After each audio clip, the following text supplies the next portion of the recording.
All right, you're live. Okay. Well, welcome to our Stand for Freedom Tuesday night Facebook Live. I'm Sunny Danforth, the director for Restore Oregon Now and with our Stand for Freedom project. And tonight we have a very special guest. We have Judge Vance Day with us, and it's very wonderful having him here with us tonight because what he's working on and what we're working on is the same thing. And I believe Judge Vance Day is going to be able to bring some thoughts, ideas, and actions here tonight. And also we're going to share more of his message. Vance, thank you so much for being with us. Oh, it's great to be with you, Sonny. I appreciate the opportunity to speak to fellow patriots, fellow Oregonians. Yes, and so I want to give you all a little bit of an idea about a little introduction, I should say, an introduction of Judge Vance Day. And he is of counsel at the James Madison Center for Free Speech. He is a modern day profile in courage, who strongly believes in helping to raise a generation of leaders equipped to address an ever-changing world. Few people have had their personal convictions more sorely tested or triumphed over the politics of religious persecution and personal destruction like Judge Day. He is a descendant of Oregon Trail pioneers, born and raised in the Willamette Valley, and he's graduated magna cum laude from Warner Pacific University in 1984. Vance has studied biblical historiography at the Institute of Holy Land Studies in Jerusalem and public policy at Regent University before entering his Doctor of Jurisprudence degree from Willamette University College of Law in 1991. And I will tell you, he is quite the accomplished lawyer, and he has served the state of Oregon for nearly 4 years as the chairman of the Oregon Republican Party. Many people may not realize that. So you have... I wasn't a memorable chairman, Sonny. No, but we have in our audience, we have a lot of people that are not necessarily in the Republican Party or know any history about that. And I'm sure you were a memorable chairman. And that was before I got involved, I will tell you though. So I was not involved at the time that you were a chair. And so you are, I would like to know, what does it mean you are of counsel at the James Madison Center for Free Speech? Of counsel is a legal term, which means that I'm not a member of their legal team in an everyday sort of way, but I'm a consultant. I do certain things I have special projects for the James Madison Center. And so it's of counsel is the formal term of somebody who works alongside a legal team. And my main job is what we call the Oregon Free Speech Initiative, which I'll outline. It's right in line with everything you're doing. Okay. And so, and that's exactly what we were talking about before we got started, because with Stand for Freedom and having a resolution template that several cities have adopted or adopted one similar, counties have, many sheriffs, most sheriffs actually across the state have stood up and saying that we are going to represent the Constitution of Oregon and also the Constitution of the United States. And that's what we're about. Our Stand for Freedom and Restoring Oregon Now, we want to bring balance back to Oregon. And so with what you're doing and is to help teach, you have been traveling around Oregon to teaching the constitutional rights and principles fighting against tyranny. Yeah, that's correct. And I think well, your group is very conscious of the creeping seditious tyranny that the executive branch is executing over its citizens. We see it not only on a federal level, but of course in Oregon. When I was on the bench in Marion County, I did certain projects with Governor Brown when she was Secretary of State. She and I were good acquaintances. I wouldn't call her a friend. I never went to her home, but we got along quite well. She just has a very different philosophy about government. And one that I think, frankly, if she was on the phone with me right now, I would call pernicious. It to extend the emergency powers that over COVID to then control the daily lives of people is frankly what our forefathers and the whole group of original constitutionalists would call tyranny, plain and simple. Mm-hmm. We were created as a nation to have a separation of powers, 3 equal branches, and they each have a role. Of course, Congress or the legislature is to legislate. The executive branch is to execute those laws, and the judiciary is to interpret the laws and enforce the laws through the courts. Mm-hmm. So when you have, a governor who begins to create law, interpret that law, and then execute on that law to enforce that law, that's tyranny. We don't have kings and queens. And unfortunately, in Oregon, we're experiencing that significantly. So I come from a tradition which is very rule of law oriented, that the law should apply to all people at all times, in all places equally. And unfortunately, we're seeing, and I know that a lot of us, and I stumble into this too, I kind of look at it as a right to left paradigm, conservative versus progressives and liberals. And clearly there's that undercurrent. But I think really this is more governmental elites top down over society, because there are those on the left side of the spectrum who have these same concerns that a conservative like I have. Hold it. So you guys at the top who are the governmental elites are going to tell us how to live, work, and play because you know how to do it better than we do? I don't think so. And so my job with the James Madison Center and the Oregon Free Speech Initiative is to travel around and do a free show. Free show. That's an interesting word. I never quite said that before, but it is a free presentation that really emphasizes, and it starts with a 1-hour documentary, which will be coming out in about 2.5 weeks, 3 weeks. It's called The Fight for Freedom, and it's put on by an Emmy Award producer they've done an excellent job, frankly. I just saw the initial run on it this morning. So I'll be showing that documentary, and it's actually about what happened to me when I was a judge and how the state of Oregon came against me because of my religious convictions, my liberty of conscience, when I recused myself from a non-judicial duty, that being marriage, because I believe men and women are designed to be married. And when I was being forced to marry same-sex couples, I said, I'm not going to interfere with that. You don't get to tell me how I'm going to think and how I'm going to act out of my thoughts. So anyway, that was a 4-year battle. The movie covers that, covers my indictment, covers my trial, covers $1 million in legal bills. They're all paid, thankfully. Amen. But yeah, grateful for so many people who helped with that, because I never could have survived. So I have a strong passion for my state. I'm a 6th-generation Oregonian. I love Oregon, and I'm dismayed at the direction that it's going, but I'm actually hopeful. Tyranny brings out the patriotism of the average person.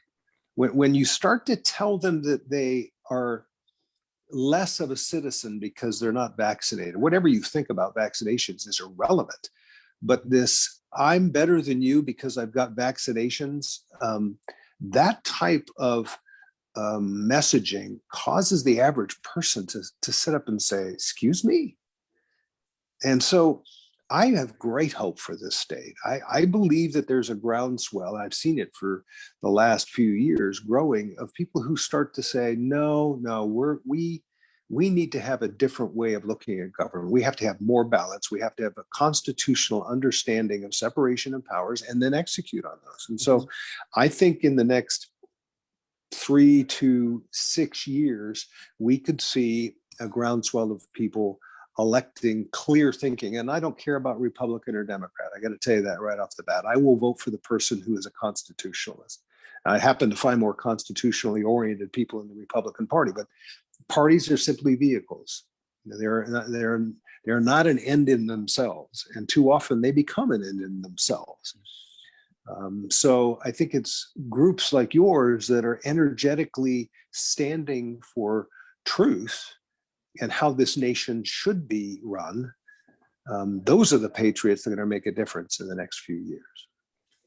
Well, I totally agree with you in that that there is a groundswell in Oregon. And I've often said, as have others, Bill Courier, whom you know is on our board, and David Darnell is our chair of our board, that there is a groundswell happening here in Oregon.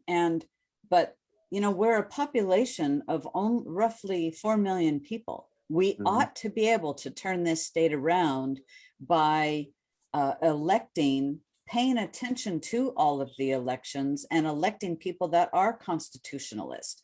But don't constitutionalists come to our more conservative, typically, that you would find them generally in the Republican Party, or am I wrong there? Well, I think you're correct. Generally, if you want to count the big basket of the Republican Party, yes, you would find more conservative, constitutionalist thinking people in that vehicle. But there are a lot of independents who think very much like us, or even a little more radical on the conservative side, who just they're not joiners. They don't look at a vehicle, a political party, as something they want to become part of. Yeah. So we really have to reach out across those barriers. And I think the way that the James Madison Center is trying to awaken the understanding of inalienable rights. I mean, it's my job as I travel. It's a 2-hour presentation. That first hour is the documentary. The second hour, 45 minutes, is me engaging that group. And I have a PowerPoint, and we talk about inalienable rights. What is an inalienable right? Where does that come from? Can a government take it from you? What limitations are there? Mm-hmm. And then I engage the audience in a discussion about how inalienable rights are a foil. I don't like to use the term weapon because it sounds like I'm an insurrectionist, God forbid. Mm-hmm. But it's not meant to be that way. But our inalienable rights are weapons. They are given to us by God, and they can only be taken away. They can take my life, but they cannot take my liberty, because my liberty is a gift from God. And so our founders understood that, and that they understood that the right of citizenship was a sacred right, and that the voting for people and electing people to represent them was not just something you did in passing. So at the end of that discussion that I have with folks, I lay out 5 or 6 things that they can do individually to be involved and make a significant impact. It's not rocket science, but it does take organizations like yours stepping out, identifying the issue, and rallying people to the cause. But I assure you, that Oregon can be turned around when people become organized, have a focus, become educated, and recognize that they do not have to take it in the back of the head when the governor tells them to do X or Y or Z. That as people and citizens, we can stand up and say, no, that's enough. You vote no farther. That's it. I'm done. And when we do it together, we have power. That is the thing. We have to do it together. Mm-hmm. It is coming together and working. I'm working together and having coalitions to all work together for the same cause. And that cause is to turn our state around. Absolutely. And I see one of our viewers has said, arm yourself with knowledge. Knowledge will always govern ignorance. Always. And that's a very, very good statement there, Adam. And so people can see you, they can get a hold of you at, and in fact, I will type in your. Give them my cell number and my email and just have them call me or send me a note. All right. So to get a hold of Vance Day, in fact, Cindy, maybe you could, maybe you could do that. But if to get a hold of Vance Day, and you can book him to invite him to come and speak to your community, to your county, to an organization, would be just awesome. It really would, because this is another, and I so appreciate what you are doing to go around our state free of charge. You need to provide them a meal though, at least, and a place to stay around. Well, and I got to tell you, I prefer to stay with a family that's part of the organization. It always, we're created for connection. And when people, engage with each other and get to know each other, I have lifelong friends that I've met, in a whole variety of circumstances who still do life with me. And so it's really critical that as fellow citizens, if we're of the same mindset, that we get to know each other. So I'm going to be doing this for a year. I made the proposal. Some of you know that my case against the state of Oregon went all the way to the United States Supreme Court, and I was represented in that matter by Jim Bopp Jr., who is the executive director of the James Madison Center for Free Speech. His seminal case before the United States Supreme Court is Citizens United, which is a free speech case, the ability of people and corporations to give money to candidates. So he is an excellent litigator and a very good friend, and he loves Oregon. And frankly, I have kind of a double agenda. My mentors have always told me that you stood on the shoulders of those who came before you, and that you have a duty to discharge to them. And so they were right. And I've got 5 generations of Oregonians behind me that allowed me this privilege, the education and the experiences that I had. And in these latter years of my life, I want to spend them helping people understand their constitutional rights and how to exercise those liberties against tyranny. And have a lot of fun doing it, frankly. It really. Well, and that's it. We need to have fun. So I have posted the links to James Madison Center for Free Speech, and also the video, which I watched today, about you speaking to a group there. And also I've now posted your email and your phone number for people to get a hold of you, to book you for their community or their organization. And I just am so appreciative of what you are doing, because it takes people with the type of knowledge that you have. I mean, what better than a judge who has been before the Supreme Court, and a judge of your character to help educate us on how we can be more effective in stopping the tyranny of our state. It has been really something else to see the limits that our governor has gone to. And then discouraging. Many times it's discouraging. It is very discouraging, but then to have people just go, oh, okay, I'll follow along. Well, these are not laws, and we don't have to. And then we have spoke about, not you and I, but here on Stand for Freedom and with Restore Oregon Now, we only have 7 or 9 counties in our state that have the right, that are home rule counties, and we need more of that. Yeah. And I'm in Umatilla County. I'm the chair for Umatilla County Republican Party, but we have that here. We have a home rule charter, and this is something that we need to need to fight for in other counties. But even in our county, I was surprised at how much we're very conservative here in Umatilla County, but where our county commissioners just rolled over, I will say, rolled over and followed along. And I feel like it was more about the money than fighting for our rights. Because when have we ever quarantined healthy people in the United States? When have we ever said a business you can be open and you cannot?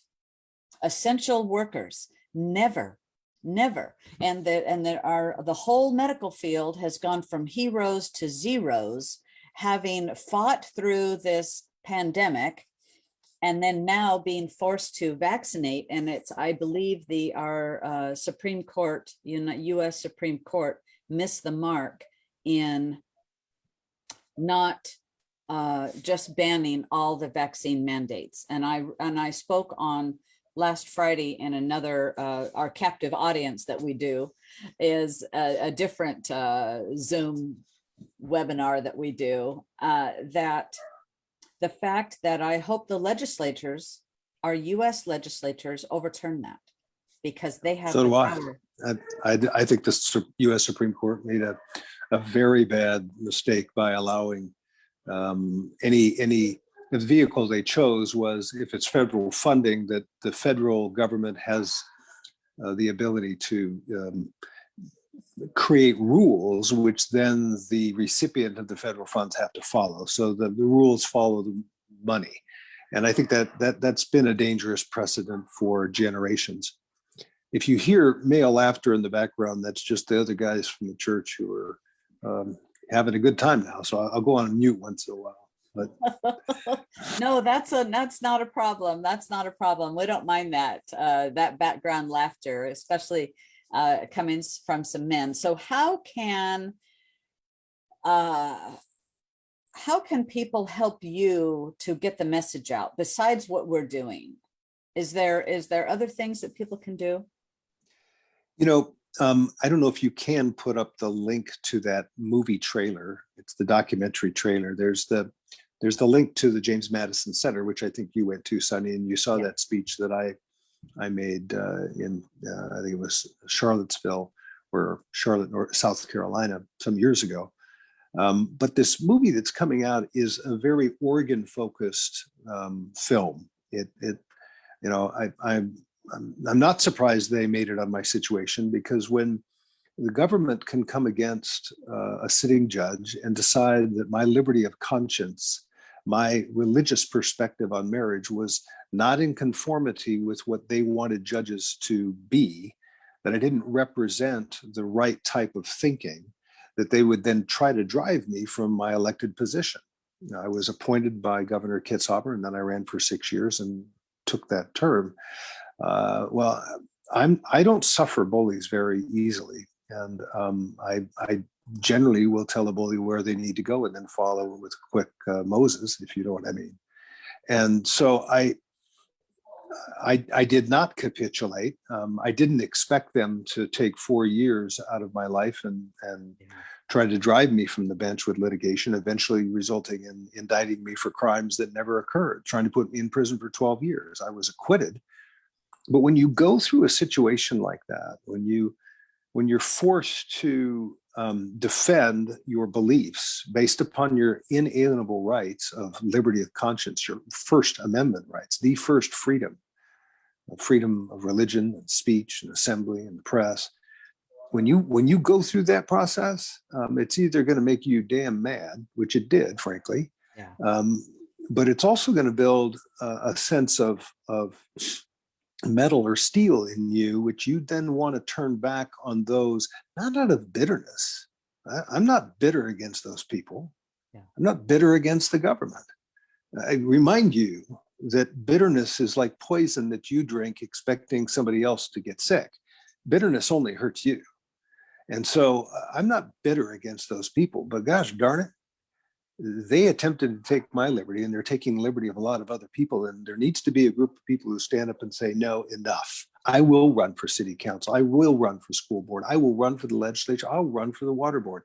There are people all over this state that when they start taking leadership away from those governmental elites who've been running Oregon for so long, then those elites are going to have a bit of a comeuppance, because the people of the earth, common sense folks who are patriots, are going to start leading. And when that happens, Oregon will change. So that's why instead of moving to Colorado or Idaho, where I thought of once, I served as president of Promise Keepers for 3 years, and I enjoyed Colorado. Yeah. But I can't leave my state. I've got ancestors buried here for generations, and many of them toiled and died here so that I could have the liberty that I'm experiencing now. Yes. My fifth great grandfather was the first judge in Oregon. They were territorial legislators. I joke that I'm the first judge to ever be indicted in Oregon with felonies. Unfortunately, it's not a joke. No, And it was a raw attempt you're of power. absolutely right. And it was a raw attempt to exercise executive power through the judicial ethics committee to run me out on a rail, tar and feather me. Well, didn't work. And so I believe in my gut that there are thousands upon thousands of patriots here in Oregon who are starting to say, I need to get involved. I just don't know how. And I don't know what my rights really are. And I feel a little bit like I should have paid a little more attention in civics, history class, but I didn't. So what do I do? Mm-hmm. Well, invite me. I'll rally them up and try to get me, if you can, I know I'm coming to Umatilla in the end of February. I'm looking forward to it, but before March 8th, because that's the date that, is the last day for precinct committee people to file their intention to be a precinct committee person. And we should get as many like-minded people into precinct committee work, not only in the Republican Party, but in the other parties as well. Now, I'm a Republican, clearly. I'm former chairman. I've served on the RNC. I've worked in politics for years and years. But we ought not to force them. It needs to be by reason and conviction, not by force and violence. And so, nevertheless, you can ride me hard and hang me up wet. In the next 6 weeks, I'm going to be traveling a heck of a lot, and I don't mind it one bit. I may take a break after March 8th, and then I'll be hitting the road for the rest of the year. But please, if you want me to come, your group is 20 people, I will come. If your group is 2,000, I will come. It doesn't matter. But we'll rearrange it so that if I'm doing an Eastern Oregon swing, I'll be up in Umatilla, then I'll hit areas around that on the way back to Central Oregon. I live in Powell Butte, right outside of Redmond. So I'm centrally located. Tomorrow I'll be in Salem for 2 days, and then Portland for 3 days, and then back here, and maybe down to Tillamook on Monday or Tuesday. Depends on what happens. So I have a busy schedule, but there are still days open. So please call me. This is for free. This is why, after I talked with you and I got the letter that you had sent, your open letter to your friends, that knowing that you're doing this, that by having you on our Stand for Freedom, number one is to help spread your message of your availability of what you're doing, to help rally the troops, so to speak, and getting people involved. And Restore Oregon Now is here to help with that. Clearly, Stand for Freedom is here to help with this. But I wanted to get you on here early to help spread that message, that people can book you. You're here to talk and teach them how they can be involved by somebody with such caliber that you are. Now, I have to tell you that Edland Carnan is here and says that you were her lawyer a while back, and she says you are somebody that she trusts, and very grateful that you had her back, a man of truth. So you just never know who's going to be watching Facebook. Thank you, Dee. That makes me proud. And Selena Gaskill has asked if there's a place where they can see a schedule of events. I was working with one of my teammates to put up a schedule of events on the James Madison Center. I don't know if that'll be up next week. I've been, truthfully, I've been building a house for the last 8 months. I apprenticed in the trades as a finished carpenter and a cabinet maker with the Mennonites. And so for the last 8 months, I've been enjoying myself building a home. I mean, really enjoying myself. It is more fun than I can imagine, but I thought I'd be done by the end of December, and I'm not. But nevertheless, I told my wife I'm going to get out on the road. The documentary is not quite done, but it doesn't matter. I mean, the documentary is a great way to introduce the concepts, and it helps people understand how far our government can go. I mean, if they can do that to arguably a sitting judge in the most powerful circuit in Oregon, they can do that to anybody, and they will.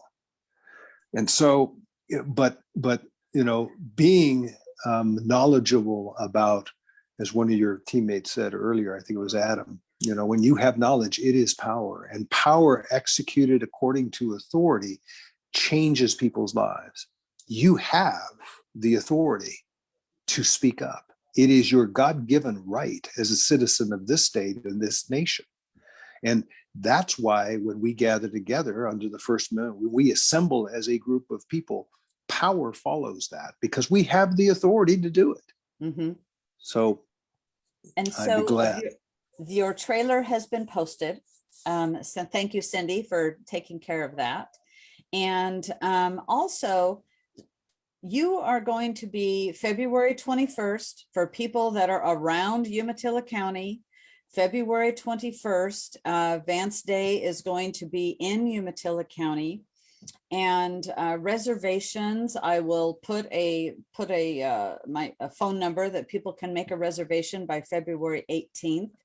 So he's going to be in Pendleton on February 21st at 6 p.m. And you, I understand, in Clackamas. Mm-hmm. That's the only two that I know of that you're going to be speaking. Let me, I don't have like I said, I'm at a friend's house, Sure. but I'll be in Deschutes County on the 12th, I believe it is. No, excuse me, Clackamas County on the 12th of February. That's their Lincoln Day dinner. I'm the speaker there. In Deschutes County, I think it's on the 22nd, 23rd, right around in there, right after Umatilla. And I've been invited out to Baker and Ontario. Also Tillamook. I'll be in Marion County on February 17th and 18th, two different events then. And they're scattered around in between there. So my schedule's not full, but it's gonna be full. And so if you're on the coast or you're in Central Oregon or you're in the Valley, we just need to work it around. I mean, give me your dates that you think are optimum for you, and I'll just do my best to fit them in. As president of Promise Keepers, I traveled, over 150,000 miles a year. So, like I said, travel doesn't bother me a bit. And driving around Oregon is a pleasure. I've got an F350 crew cab, Power Stroke diesel. So, oh yeah, I can go anywhere. As long as the roads are open. I just go across the roads. Yeah, I'll get there. I want to say one thing. I am so encouraged by all the smiles and the excitement that I see in patriots' hearts. I mean, the people that I meet are just the highest quality people that I've ever worked with in Oregon. They love their state. They love the Constitution. They're not fanatics.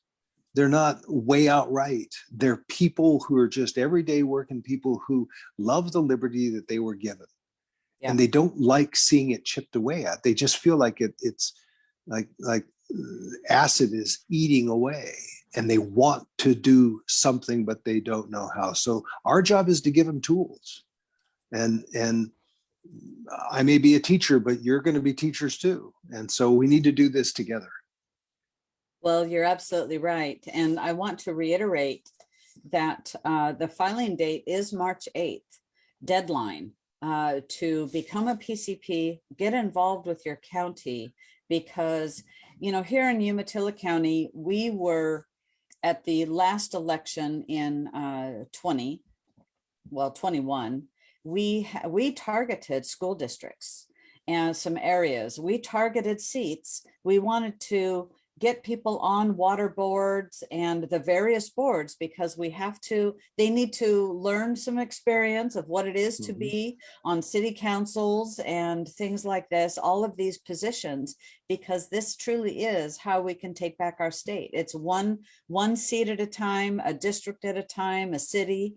And so by becoming involved in your county party, you can learn a lot more tools, be given more tools of how to do that and being involved. And also, frankly, being around like-minded people is pretty nice because right now we are being bombarded on so many levels from so many directions that a person can really be overwhelmed by everything that they're hearing. And so I just wanted to reiterate that and thank you so much for what you're doing. Now, one of our viewers is asked, what are your thoughts about the free home COVID tests that were offered today? Well, I'll give you my phrase. It's a dollar late and the day short. This pandemic is an endemic now. It's something we have to just learn to live with. It never should have been a pandemic for 2+ years. My wife's a scientist. She's a neuropsychotherapist. She's an RN, a highly educated person. Her one, not too bright maneuver was marrying me, but I married up. So I got the lucky side of that. But she does a lot of study into this. And I, of course, study with her. And well, let me back up. The federal government really has no business sending us tests. I don't need to be tested. We're over testing everything. So I don't plan to get the darn thing, meaning the test. I've had COVID back in the alpha stage. Thankfully, I had other medications that are not looked on rightly, but they sure worked. I've also had the Omicron. My wife is suffering right now with her first bout of COVID. And unfortunately, it looks like it's the long COVID, the Alpha. It may be the Delta. But we're going to get through this. Yeah. I have no doubt that the federal government, that under the Commerce Clause of the U.S. Constitution, which in my opinion has been overused by the federal courts to justify federal intrusion into our lives. Yes. If you want to give your information to the federal government where you live and that you want to test, that's up to you, but I ain't doing it. Yes. So Vance, I have two, Carol Williams has posted a couple of your engagements. On February 17th, you will be moderating the Marion County Gubernatorial Forum. Thank you very much. And then you'll also be then on February 18th at a Marion County fundraiser event. So there is another opportunity to thank you, Carol, to hear Judge Vance Day. Thank you, Carol, for posting that. And Vance, thank you so much for coming on our Stand for Freedom Facebook Live on Tuesday nights and sharing your message and what you're doing. And you are also offering a message of hope, a message of hope that we can turn Oregon around. I know as well, I'm sure you know, that many people have fled Florida. I know very good constitutional conservatives that have fled Florida. And with the rules and laws that are being passed here, it is getting much more difficult to stay and fight, but fight we must. Sonny, it makes me think, because you got the ocean behind you, that you're thinking about Florida, but you're really here in Oregon. I got to remind you that. So yeah, I know that. Sorry. This is Maui. I used to live in Hawaii. Okay. That's my sailboat that I used to have. My husband and I. Yeah. I love sailing, but you're right. I have friends who lifelong Oregonians, and they've moved to Idaho or they've moved to Montana. I love those states too, but yes, we need to stay and fight. The only ground that's being taken from us is ground that we're giving up. It's our land. This is my neighborhood. It's my community. And I'll be damned if somebody's going to take it from me and my family, frankly. And I know that sounds a little pugilistic and obstreperous and all those big $6 words, but the bottom line is I'm an Oregonian too. And when the government comes and tries to tell me how to live, work, and play, and how long I get to wear a mask and where I have to wear that mask, and that I better get vaccinated or I'm a second-class citizen who may have to just have this thing called a passport. Well, no, I won't. And the law does not say I have to. And I'll go to jail if I have to fight for that liberty, because sometimes we just have to take that stand. True. Now, oh, darn, I had a great question and it just went poof out of my head. I hate that when that happens. Yeah, one of my friends says that his train of thought had a collision and there were no survivors. Well, I'll tell you, since I had COVID as well, and since then it just seems to be worse. But I've recovered as well. But it was all along the lines of us fighting for our freedoms here. And well, you know what'll happen, Sonny, is as soon as we go off the Facebook Live, it'll come back. It always does. Yeah, I know. That's the problem with cerebral flatulence, is that it Well, comes that's back okay. eventually. That's okay. Listen, thank you. I don't want to keep you longer. I know that you're at a friend's house, and just thank you so much for what you're doing. This is going to be shared all over on many Facebook pages, and we would love to have you back at any time. And just appreciate you so much, and we'll be seeing you in person soon. Thank you, Sonny. It's great to be with you all. I'll look forward to your calls. Thank you. Good night. Good night.